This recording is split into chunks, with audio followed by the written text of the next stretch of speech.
Orang dekat bocorkan perlakuan Dewi Persik pada Angga Wijaya soal makan.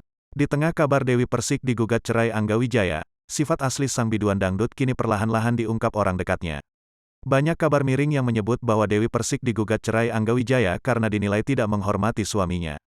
Dewi Persik sudah membantah bahwa gugatan cerai yang dilayangkan Angga Wijaya disebabkan masalah ekonomi atau orang ketiga. Nggak ada dong. Kalau dari aku sih nggak ada. Orang ketiga, ucap Dewi Persik di kawasan Antasari, Jakarta Selatan, Rabu, tanggal 22 Juni tahun 2022. Nggak ada juga itu, finansial. Kalau masalah finansial aku gak akan sama dia. Aku sudah sama dia 5 tahun, tutur Dewi Persik. Melihat banyaknya pemberitaan miring yang seolah menyudutkan Dewi Persik, salah seorang kerabatnya angkat bicara.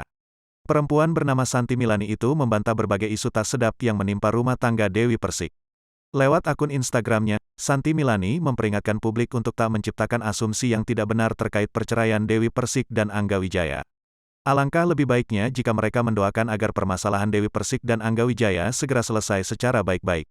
Ia lantas membeberkan perilaku Dewi Persik kepada sang suami yang selama ini tak pernah diketahui publik.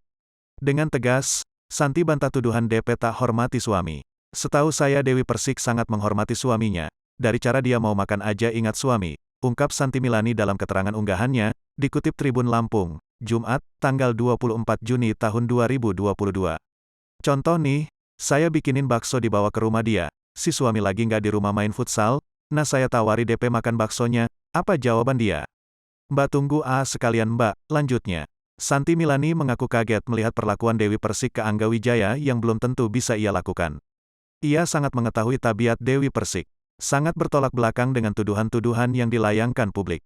Padahal suaminya main futsal nggak tahu mau balik jam berapa, dan beneran setelah berjam-jam suami baru pulang, bebernya lagi. DP langsung makan, saya pun kaget dia bisa lakukan itu, yang belum tentu bagi saya dan yang lain yang ngelakuin hal yang sama. Sontak unggahan Santi Milani ini mendapatkan banyak dukungan dari warganet. Mereka berharap rumah tangga Dewi Persik baik-baik saja dan permasalahannya bisa segera diselesaikan. Kendati jika memang harus berpisah, semoga itu keputusan terbaik untuk keduanya. Di sisi lain, pihak Pengadilan Agama Jakarta Selatan telah membenarkan perceraian tersebut. Taslima selaku Humas Pak Jaksel membenarkan bahwa Angga Wijaya lah yang terlebih dahulu menggugat cerai DP sapaan akrab Dewi Persik. Taslima mengungkap Angga Wijaya telah mendaftarkan berkas perceraian sejak tanggal 20 Juni tahun 2022. Bahkan sidang perdana perceraian pasangan tersebut telah ditentukan pihak pengadilan. Yang mendaftarkan adalah Angga Wijaya terhadap Dewi Muria Agung itu yang sudah terdaftar per tanggal 20 Juni tahun 2022, kata Taslimah di Pak Jaksel, Rabu, tanggal 22 Juni tahun 2022. Untuk perkara tersebut sudah didaftarkan dan ditentukan sidang pertamanya. Kalau tidak salah tanggal 4 Juli tahun 2022. Yang mendaftarkan adalah prinsipal, Angga Wijaya ke Pak Jaksel, ungkap Taslimah.